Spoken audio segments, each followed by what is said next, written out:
Yes hello friends, this is Dinesh and welcome to math merchant. चलिए, तो हम percentage discuss कर रहे थे। परसेंटेज की हमारी है जो हमने एक टाइप डिस्कस की थी, इनकम बराबर एक्सपेंडिचर प्लस सेविंग। उस पे जितने भी सवाल बनते थे मैंने सारे सवाल आपको हैं जो करवा दिए। और अब आज हम नए टाइप से, नए टॉपिक से, टॉपिक तो वही रहेगा लेकिन हमारी अगली टाइप से स्टार्ट करेंगे। ठीक है, सवाल है मेरा, यदि इनकम टैक्स में यदि आय में 19% की वृद्धि हुई, यदि आय में 19% की वृद्धि हुई तो शुद्ध आय 1% कम हो गई तो आयकर की दर ज्ञात करें। इस सवाल को करने से पहले मैं आपके सामने एक कॉन्सेप्ट बताना चाहता हूं। टोटल इनकम, अगर टोटल इनकम में से इनकम टैक्स घटा दूं, इनकम टैक्स घटा दूंगा मैं। अगर टोटल इनकम में से इनकम टैक्स को माइनस कर दूं तो मुझे क्या मिलेगी भाई? नेट इनकम मिलेगी। क्या मिलेगी? नेट इनकम मिलेगी। क्या मिलेगी दोस्त? नेट इनकम मिलेगी। अगर मेरी टोटल इनकम में से मैं, अगर मेरी कुल आय में से इनकम टैक्स निकाल दूं तो क्या मुझे मिलेगा? नेट इनकम मिलेगा। इसका मतलब होता है, हिंदी में लिखिए, शुद्ध आय बराबर क्या होगा? कुल आय। अगर मेरी कुल आय में से मैं आयकर घटा दूं, इनकम टैक्स यानी क्या होता भाई? आयकर घटा दूं। मेरी कुल आय में से मैं आयकर घटाऊंगा तो मुझे क्या मिलेगा मेरे प्यारे भाई? शुद्ध आय मिलेगी। शुद्ध आय मिलेगी। तो यहीं से मैं मानता हूं, जैसे मैंने आपके सामने एक चीज बोल दी, मेरी कुल आय 4000 है। मेरी कुल आय कितनी है? 4000 है। और उसमें से मैं कितना टैक्स पे करता हूं? 8000 टैक्स पे करता हूं। मेरी टोटल इनकम 4000 है, उसमें से 8000 में टैक्स पे करता हूं। तो आप मुझे बताइए आपकी शुद्ध आय क्या होगी? नेट इनकम क्या होगी? तो आप कहोगे सर जी 4000 में से 8000 नहीं 800 है ना, 4000 में से 800 घटा दो यानी कितनी होगी? 3200 हो जाएगी, 3200 हो जाएगी। देखिए, आप अगर ये कॉन्सेप्ट पहली बार पढ़ रहे हो तो धीरे धीरे चीजें समझ में आएगी। एक बार कुछ भी समझ में नहीं आता। एक बार पढ़ोगे, दो बार पढ़ोगे, सारी चीजें अपने आप समझ में आ जाएगी। ठीक है, और लगातार प्रैक्टिस करने से तो बहुत ज्यादा आती है। अब क्या हो गया? अब आदमी ने बोल दिया, आदमी की पहले इनकम कितनी थी भाई? 4000 थी। अब भी इनकम कितनी है? 4000 है। इसने क्या किया? टोटल इनकम थी आदमी की, जो कुल आय थी, उसको क्या कर दिया?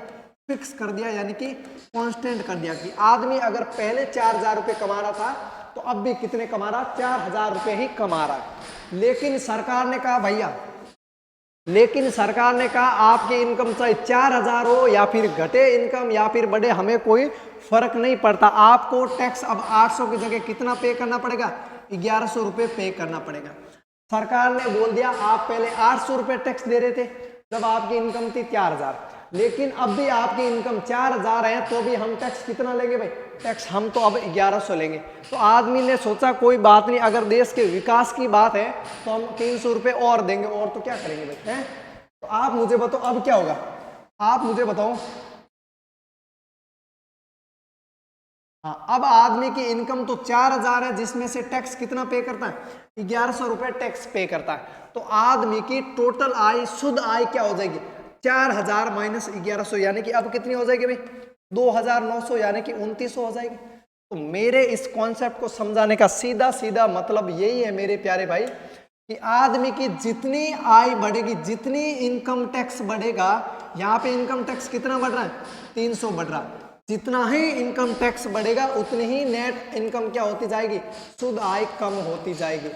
अगर मुझे बोला जाए आदमी की टोटल इनकम मेरी फिक्स है तो आदमी का जितना इनकम टैक्स बढ़ेगा, यानी कि आदमी की आयकर में जितनी वृद्धि होगी उतनी ही नेट इनकम में क्या होगी? कमी होगी। अब आप इस सवाल को बनाइए, एक और लिख लीजिए भाई। Income tax, rate of income tax निकालने का फॉर्मूला होता है, रेट ऑफ इनकम टैक्स निकालने का एक फॉर्मूला होता है कि रेट में कितने percent, rate of income tax का फॉर्मूला होता है कि आप कितना टैक्स पे करते हो और आपकी टोटल इनकम कितनी है। कितना टैक्स पे करते हो टोटल इनकम पे गुणा 100%। तो निकाल लीजिए आप, टोटल इनकम कितनी है आपकी? 4000 रुपये। मैं एग्जाम्पल करवा रहा हूँ। और आप कितना टैक्स पे कर रहे थे? पहले वाले निकाल रहे, यानी कि 800 रुपये कर रहे थे। 4000 बटे 800 गुणा 100, 2 जीरो से 2 जीरो गया और ये गया 1 जीरो, 4 से जाएगा 20 बार, यानी कि आप कितने परसेंट, आपकी रेट ऑफ इनकम टैक्स क्या है 20%। तो इस प्रकार है जो हमें करना है सवाल को। चलिए मैं इस चीज को है जो रफ कर रहा हूं भाई, अब आप इस सवाल को बनाइए।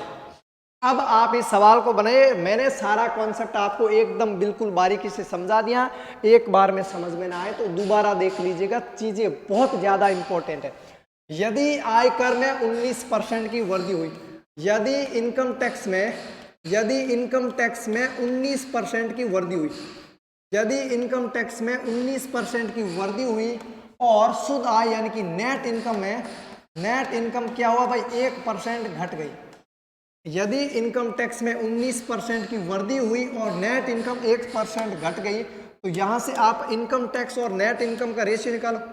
इनकम टैक्स और नेट इनकम का रेशियो क्या आ जाएगा भाई, ये 19 इधर आ जाएगा और इनकम टैक्स कितना आ जाएगा 1 आ जाएगा। तो अगर मेरा इनकम टैक्स 1 होगा तो नेट इनकम कितनी होगी भाई 19 होगी। और टोटल इनकम क्या होती है भाई, टोटल इनकम होती है, टोटल इनकम बराबर होता है मेरा net income plus income tax होता है। तो नेट इनकम आपकी 19 है, इनकम टैक्स आपका 1 है, तो टोटल इनकम आपकी कितनी हो जाएगी 20 हो जाएगी। अब मैंने रेट निकालने का फॉर्मूला क्या बताया, रेट ऑफ इनकम टैक्स निकालने का फॉर्मूला बताया कि टोटल इनकम आती है नीचे, यानी कि टोटल इनकम कितनी दे रखी भैया 20 दे रखी। और आप कितना टैक्स पे कर रहे हो, आप टैक्स पे कर रहे हो सर जी 1 रुपया, 1/20, 1/20 यानी कि 4%, 5 आएगा ना, हाँ 5%, 1/20 यानी कि कितना उत्तर आ जाएगा 5%। तो आपको है ये वाला कॉन्सेप्ट भी, अब सवाल इससे भी नहीं करना, और ज्यादा कैसे हम आसान कर सकते हैं। देखिए अगला सवाल आप करके बताइए मेरे को, नेक्स्ट सवाल आप मुझे करके बताइए। अरे एक ही था क्या यार सवाल, एक सवाल और उठ गया ना, हाँ ये रहा, ये बताइए मेरे को आप करके।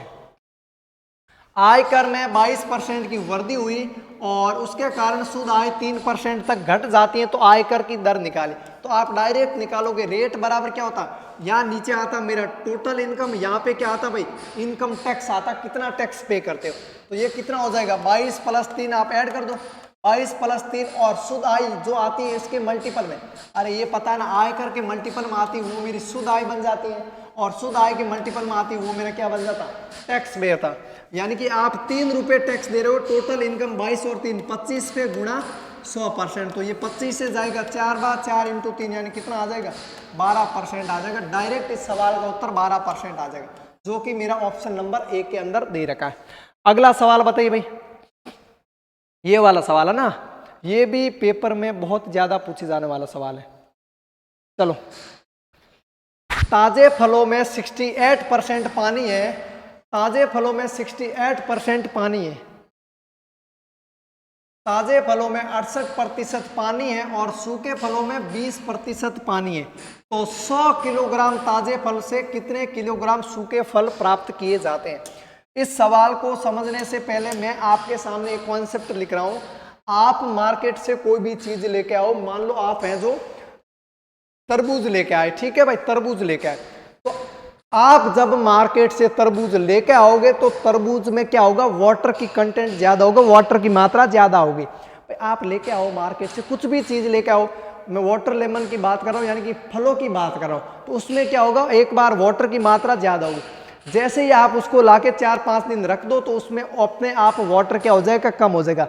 मेरे प्यारे भाई वाटर तो कम हो जाएगा, लेकिन जो उसके अंदर पल्प है यानी कि उसके अंदर जो छिलका है, जैसे मान लो ये हो गया मेरा वाटर लेमन यानी कि एक तरबूज था, तरबूज का छिलका जितना आप लेके आओगे ना उसके बाद वो वाटर तो सूख जाएगा, लेकिन उसके बाद भी तरबूज का छिलका उतना ही रहेगा।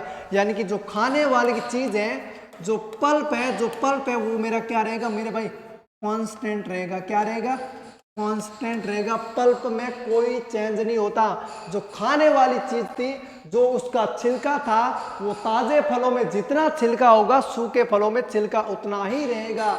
यही इस सवाल के अंदर कॉन्सेप्ट है और बहुत ही एसएससी और रेलवे का फेवरेट सवाल है। एज ए टीज हूबहू ये सवाल पेपर के अंदर छपा हुआ है। चलिए मैंने मान लिया ताजे फलों का वजन अगर एफ है, तो ताजे फलों का वजन अगर एफ है, इसमें 68% पानी है, यानी कि सिर्फ खाने की चीज कितनी होगी पल्प कितना होगा, तो आप कहोगे सर जी 32%। आगे मुझे दे रखा सूखे फलों में, मैंने मान लिया सूखे फलों का वजन मेरा डी है, इसमें 20% पानी यानी कि खाने की चीज कितनी, पल्प कितनी, तो आप कहोगे सर जी 80%। और ये हर कोई बच्चा जानता है दिस शुड बी इक्वल, ये दोनों आपस में क्या हो जाएंगे, बराबर हो जाएंगे। अरे भाई मैंने पल्प को पल्प के बराबर कर दिया और कुछ नहीं किया है। तो यहाँ पे आपको फ्रेश फ्रूट का वजन दे रखा कितना है भाई, 100 किलो, कितना दे रखा है 100 गुणा 32% बराबर ड्राई फ्रूट का वेट आपको निकालना है गुणा 80%। यहाँ से परसेंटेज से मेरा परसेंटेज कट जाएगा, यहाँ से है मेरा परसेंटेज से परसेंटेज कट जाएगा, और ये आ जाएगा 20 से जाएगा 4 बार और 20 से जाएगा 5 बार, और 4 का भाग 32 में जाता है 8 बार, तो 8 × 5 यानी कि कितना आ जाएगा भाई, 40 किलो आ जाएगा। तो सूखे फलों का वजन कितना आ जाएगा मेरे दोस्त, 40 किलो आ जाएगा। ये मैं आपको पहले ही बता रहा हूँ, बहुत ज़्यादा इंपॉर्टेंट सवाल है और इनसे पेपर में हमेशा सवाल बनते हैं ऐसे टाइप के। अगला बताइए भाई, ये हमने कर लिया। हाँ ये बताइए, बड़ा प्यारा सवाल है, वाह वाह भाई वाह। हाँ एक घोल में 16.5% नमक है जिसमें 18 लीटर, हाँ एक घोल में 16.5% नमक है जिसमें से 18 लीटर पानी क्या हो जाता है, वाष्पीकरण हो जाता है। अब घोल में नमक की कंसंट्रेशन यानी कि सांद्रता कितनी है, 20.9% है। तो विलयन की प्रारंभिक मात्रा कितनी थी। बहुत ही प्यारा कॉन्सेप्ट है। इस सवाल को समझने से पहले मैं आपके सामने एक कॉन्सेप्ट बताना चाहता हूं भाई, ठीक है। मेरा कॉन्सेप्ट है, मैं आपसे पूछूं भाई सांद्रता क्या है, यानी कि कंसंट्रेशन क्या होता है, सांद्रता क्या भाई, मैं आपसे पूछूं ये जो कंसंट्रेशन है वो क्या है, सांद्रता क्या है। आपने देखा नहीं, जैसे मैंने मान लिया यहाँ पे नमक और चीनी का घोल है, आप नमक और चीनी के घोल को मिला दीजिए, फिर उसके बाद है जो आप उसको कुछ दिनों के लिए रख दीजिए, तो आपका जो नमक होगा, नमक तो उतना ही रहेगा जितना पहले था, लेकिन जो वाटर है यानी कि जो पानी है वो क्या हो जाएगा, वाष्पीकरण हो जाएगा, वो पानी उड़ता चला जाएगा। यही मेरा कॉन्सेप्ट है। जैसे मैं आपके सामने एग्जाम्पल रखता हूँ, मैंने मान लिया एक नमक और पानी का मेरा मिक्सचर था, नमक और पानी को मिलाने से जो मुझे गाढ़ा प्राप्त हुआ यानी कि जो मिश्रण प्राप्त हुआ, उस मिश्रण का मैं एक एग्जांपल लेके समझा रहा हूँ, सवाल को हम बाद में करेंगे, ठीक है। मैंने मान लिया टोटल मिश्रण कितना था, 80 लीटर था, कितना था 80 लीटर था, जिसमें से नमक मैंने मान लिया मेरा कितना है 12 ग्राम है। टोटल मिश्रण मेरा 80 लीटर था जिसमें नमक कितना है भाई 12 ग्राम है। तो मैं आपसे पूछूं सर जी कॉन्सेंट्रेशन क्या होता है, कॉन्सेंट्रेशन होता है कि आउट ऑफ टोटल पार्ट यानी कि 80 में आउट ऑफ टोटल पार्ट में नमक कितना है, आउट ऑफ टोटल पार्ट में नमक का कितना भाग है, यानी कि कुल मिश्रण के अंदर नमक कितना है, दिस इज कॉल्ड कंसंट्रेशन। इसी को मेरे भाई क्या बोलते हैं, हम सांद्रता बोलते हैं। तो आप जब इसकी गुणा यहां कराओगे तो आपको क्या मिलेगा, कंसंट्रेशन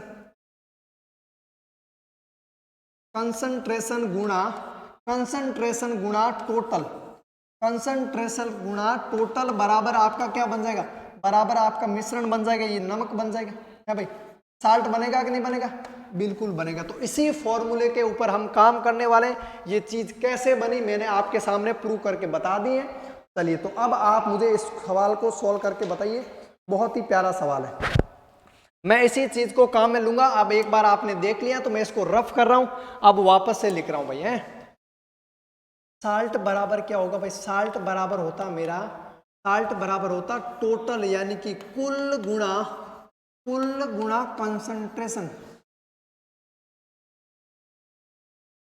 कुल गुणा कंसंट्रेशन यानी कि साल्ट यानी कि नमक बराबर कुल गुणा सांद्रता होता है।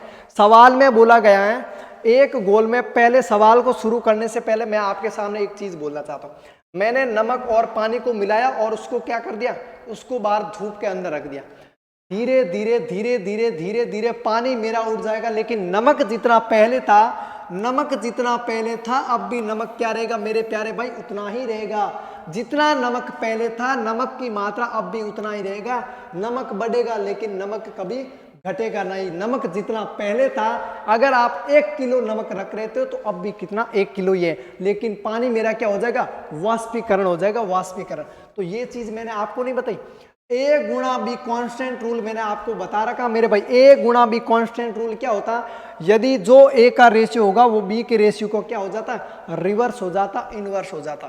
तो यहाँ पे आप देखो, आपको दे रखा है एक गोल में नमक कितना है भाई, 16.5%। पहले वाले में नमक का कंसंट्रेशन कितना है, 16.5%, जिसमें से 18 लीटर पानी वाष्पीकरण हो जाता है।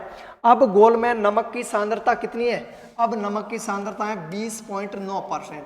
तो यहां से आप इसका रेशियो बनाओ, परसेंटेज से परसेंटेज गए है भाई, परसेंटेज से परसेंटेज गए, ये 11 से जाएगा एक बार, 11 से जाएगा 5 बार, यानी कि 15 बन जाएगा, और ये 11 से जाएगा एक बार, 11 से 19 बार, यानी कि कंसंट्रेशन का रेशियो आ गया 15:19। कंसंट्रेशन का रेशियो 15:19, तो टोटल का रेशियो क्या आ जाएगा, 19:15 आ जाएगा, 19:15।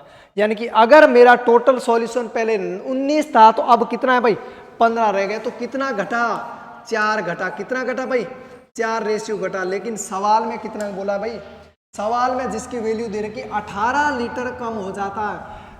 रेशियो में बात करूं तो 4 लीटर कम हो रहा, लेकिन सवाल में कितना हो रहा है, 18 कम हो रहा। 4 यूनिट की वैल्यू अगर 18 है तो 1 यूनिट की वैल्यू कितनी आ जाएगी प्यारे भाई, 1 यूनिट की वैल्यू आ जाएगी 9/2 गुणा, आपको क्या निकालना है, आपको निकालना है विलयन की प्रारंभिक मात्रा, यानी कि 19 निकालना। तो आप किससे गुणा कराओगे, 19 से। मैं इसको सॉल्व किए बिना ही मेरा उत्तर क्या दे दूंगा, 85.5 लीटर दे दूंगा। इसका कारण कि 9 में 2 का भाग दूंगा, उत्तर मेरा पॉइंट में आएगा, और पॉइंट को किसी नंबर से गुणा करो, पॉइंट्स में ही रहेगा। तो ए बी सी के अंदर पॉइंट है नहीं, ए के अंदर है, ऑप्शन डी के अंदर। ठीक है भाई, चलिए अगला सवाल इसी तरह का दे रहा हूं, आप खुद बनाओगे। अगला सवाल आप खुद को बनाना होगा, बनाइए भाई। चीनी तथा पानी के घोल जो कि 28 लीटर है, उसमें 26.4% चीनी है। घोल को गर्म करके वाष्प द्वारा 6 लीटर पानी उड़ा दिया जाने पर शेष घोल में कितने % चीनी होगी, जल्दी से करिए। चलिए, आप लोगों को मैंने अभी बताया चीनी और पानी का एक घोल था, आप उसको रख दीजिए। चीनी जितने पहले थी, चीनी अब भी उतनी ही रहेगी, लेकिन पानी क्या हो जाएगा, घोल को गर्म करने पर पानी वाष्प हो जाएगा, यानी कि पानी मेरा उड़ जाएगा। तो वही बात हो गई भाई, शुगर बराबर क्या बन जाएगा, शुगर बराबर बन जाएगा टोटल गुणा कंसंट्रेशन, टोटल गुणा कंसंट्रेशन, यानी कि चीनी बराबर होगा मेरा कुल गुणा सांद्रता। तो यहां से आप सवाल को बनाइए, चीनी तथा पानी के घोल जो कि 28 लीटर है, उसमें से 26.4% चीनी है। आप मुझे बताइए, आप चीनी और पानी के घोल को मिला के हैं जो बाहर रख दीजिए, 4-5 दिन बाद उसको देखिए, चीनी जितनी पहले थी, चीनी अब भी उतनी ही रहेगी, चीनी में कोई चेंज नहीं होगा। यानी कि सर शुगर जितनी पहले थी, अब भी शुगर की मात्रा उतनी ही रहेगी। तो ये वाला बन गया, ये कौन सा रूल बन गया, ए गुणा बी कंसंट्रेशन है भाई, ए गुणा बी कांस्टेंट रूल बन गया। और ये मैंने आपको पिछले लेक्चर के अंदर बना रखा है भाई। तो जो इसका रेशियो होगा वो इसके रेशियो का क्या हो जाएगा, रिवर्स हो जाएगा। बोल रखा मुझे चीनी तथा पानी के घोल में पहले कितना था, टोटल 28 लीटर था, जिसमें से 6 लीटर पानी उड़ा दिया गया। कितना उड़ा दिया, 6 लीटर उड़ा दिया। तो 28 में से 6 गए, यानी कि अब टोटल कितना बचा, 22। अगर टोटल का रेशियो मेरा 28 से 22 है, तो कंसंट्रेशन का रेशियो क्या हो जाएगा, 22:28 हो जाएगा। इसका ये क्या हो जाता, रिवर्स हो जाता, उल्टा हो जाता। यानी कि पहले मेरा कंसंट्रेशन कितना था, 22 रेशियो था, तो अब मेरा कंसंट्रेशन कितना, 28 रेशियो। आपसे सवाल में पूछा है, सवाल में आपको दे रखा उसमें 26.4% चीनी है। सवाल के अकॉर्डिंग मुझे कंसंट्रेशन दे रखा 26.4, लेकिन यहाँ पे मेरा कितना आ रहा है, 22 आ रहा है। यानी कि 22 रेशियो की वैल्यू, यानी सर 22 यूनिट की वैल्यू कितनी दे रखी है मुझे, सवाल में 26.4 दे रखे। तो यहाँ से 1 यूनिट की वैल्यू कितनी आ जाएगी, ये कट रहा है क्या, हाँ कट जाएगा, 11 से 2 बार, 11 से 2 बार, 4 बार, यानी कि 2.4, 11 दूनी 22, पीछे बचे 4 44, यानी कि 2.4, और ये 2.4 से कट जाएगा 1.2 आ जाएगा। 1 यूनिट की वैल्यू कितनी आ रही, 1.2। आपसे पूछा है तो शेष गोल में कितने प्रतिशत चीनी है, तो शेष गोल में कितनी है भाई, 28 है, तो गुणा करवा दो 28 से, तो ये कितना हो जाएगा, 28 दूना 56, यानी कि 6 आएगा यूनिट डिजिट। यूनिट डिजिट 6 आ रहा, ऑप्शन नंबर 1 ये ऑप्शन नंबर डी, यानी कि कितना आ जाएगा अब कंसंट्रेशन, 33.6% आ जाएगा, 33.6। बहुत ही प्यारा सवाल था। मैंने आपको एक इनकम टैक्स वाला बताया, दूसरा मैंने आपको पल्प वाला बताया, और तीसरा मैंने आपको कंसंट्रेशन वाला बताया। इनसे पेपर में एसएससी का बहुत ज़्यादा ये फेवरेट टाइप है तीनों, इनसे पेपर में हमेशा एक आध सवाल आता ही आता है। चलिए अगला सवाल बताइए भाई।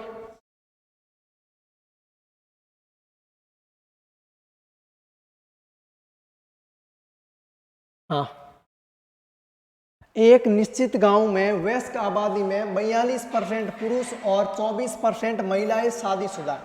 ये मानते हुए कि कोई भी पुरुष एक से अधिक महिलाओं से शादी नहीं करता और कोई भी महिला एक से अधिक पुरुष से शादी नहीं करती हैं, अविवाहित रहने वाले वयस्कों की संख्या कुल संख्या का कितना प्रतिशत है। बहुत ही प्यारा सवाल है भाई।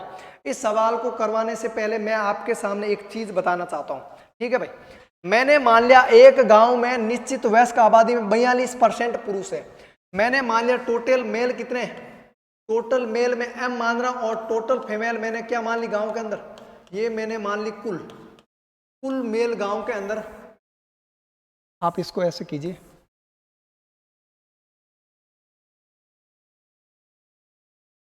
टोटल मेल मैंने मान लिया m है और टोटल फीमेल मैंने मान लिया कितनी है, f है।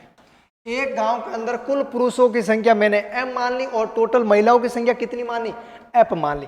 मुझे बोल रखा है एक निश्चित गांव के वयस्क आबादी में 42% पुरुष शादीशुदा हैं। टोटल मेल कितने थे, m थे। m में से 42% पुरुष क्या है मेरे प्यारे भाई, शादीशुदा है। 42% पुरुष शादीशुदा है और महिलाएं कितनी, टोटल महिलाएं मेरी f है, जिसमें से कितनी महिलाएं शादीशुदा है, कितनी है भाई, 24%। 24% महिलाएं शादीशुदा है। मुझे बोला गया टोटल गांव के अंदर m पुरुष है जिसमें 42% पुरुष शादीशुदा हैं। टोटल गांव के अंदर मैंने टोटल फीमेल मानी थी f है, जिसमें से 24% महिलाएं क्या है, शादीशुदा है। क्या है भाई, शादीशुदा है। तो यहां से आपका जो नंबर ऑफ मैरिड मैन है नंबर ऑफ मैरिड वुमेन के बराबर हो जाएगा। ये जो नंबर ऑफ मैरिड मैन है ये नंबर ऑफ मैरिड वुमेन के क्या हो जाएगा प्यारे भाई, बराबर हो जाएगा। कटर चलाओगे क्या, कटर चला रहे हो, कटर चलाओगे, 5 मिनट रुकना है ना मुझे, 5 मिनट। तो यहां से हो जाएगा भाई number of married man number of married women के बराबर हो जाएगा। तो यहां से आपके पास परसेंटेज से परसेंटेज कट जाएगा। यहां से मेल और फीमेल का रेशियो क्या आ जाएगा दोस्त, मेल और फीमेल का रेशियो आ जाएगा, ये इधर आ जाएगा 42 और इधर आ जाएगा मेरा 24 आ जाएगा। तो ये जाएगा 6 से 4 बार और 6 से जाएगा 7 बार। यानी कि अगर गांव के अंदर मेल की संख्या 4 है तो फीमेल की संख्या कितनी होगी, 7 यूनिट हो जाएगी। कितनी होगी भाई, 7 यूनिट हो जाएगी। तो यहां से आप देखो, ये मानते हुए कि कोई भी पुरुष एक से अधिक महिला से शादी नहीं करता, सवाल को आसान बनाने के लिए मैं इसको है जो 400 मान लूं और इसको 700 मान लूं। रेशियो है, रेशियो को किसी नंबर से गुणा करो, ratio it will be same, हमेशा समान रहता है। तो यहां से आप मुझे बताओ गांव के अंदर टोटल पुरुष 400 है और फीमेल कितनी है, 700। तो टोटल मेल और फीमेल कितने हो जाएंगे भाई, 1100। टोटल मेल और फीमेल कितने हो जाएंगे, 1100। 42% पुरुष शादीशुदा, 400 का 42% निकालोगे तो कितना आएगा, 4 चौक 16, 4 दूनी 8, यानी कि कितना आएगा, 168 आ जाएगा। गांव के अंदर अगर 168 पुरुष शादीशुदा है तो महिलाएं कितनी होगी भाई, सवाल में स्पष्ट बोला जितने पुरुष शादीशुदा है उतनी ही महिलाएं शादीशुदा, तो यानी इसका 2 गुना हो जाएगा। अगर 168 पुरुष शादीशुदा है तो महिलाएं भी कितनी होगी, 168 होगी। तो ये हो जाए मेरा 8 × 2 16, 6 × 2 12, 1 13, 2 एकम 2 1 3, यानी कि 336/1100। परसेंटेज निकालने के लिए 100 से गुणा करो। ये 2 0 से 2 0 गया, 11 × 3 11 या 33, यानी कि 3 पीछे बचा 0। तो ये आ जाएगा मेरा 30.11 × 5 55। अप्रोक्स में वैल्यू आ रहा 30.55%। अप्रोक्स वैल्यू कितनी आ रही भाई, 30.55%। ये तो मेरे क्या आ गए, मैरिड मैन आ गए। क्या आ गए, मैरिड मैन आ गए। मैरिड मैन यानी कि शादीशुदा आ गए। लेकिन सवाल में पूछा है अविवाहित रहने वाले वयस्कों की संख्या कुल जनसंख्या का कितना परसेंट। टोटल जनसंख्या का इतना परसेंट विवाहित है, तो टोटल जनसंख्या का अविवाहित क्या होगा, 100% में से 30% घटा लो, तो आपका जवाब आ जाएगा सर जी 69.45%, जो कि ऑप्शन बी के अंदर दे रखा। ठीक है, नहीं दिखाई दे रहा तो मैं आगे ले रहा हूं, एक बार देखिए, ये आ जाएगा 69.45% आ जाएगा। तो 100% में से घटा के लिख दोगे, आप क्या करोगे, 100% माइनस 30.55%, तो आपका उत्तर आ जाएगा ये 69.45%, 69.45% आ जाएगा। ठीक है भाई, चलिए आगे है क्या, हाँ आगे है, अगला सवाल हम करेंगे कल, कुछ बिल्डिंग में काम चल रहा। ठीक है, मिलते हैं नेक्स्ट क्लास में, बाय। हाँ हो गए सर।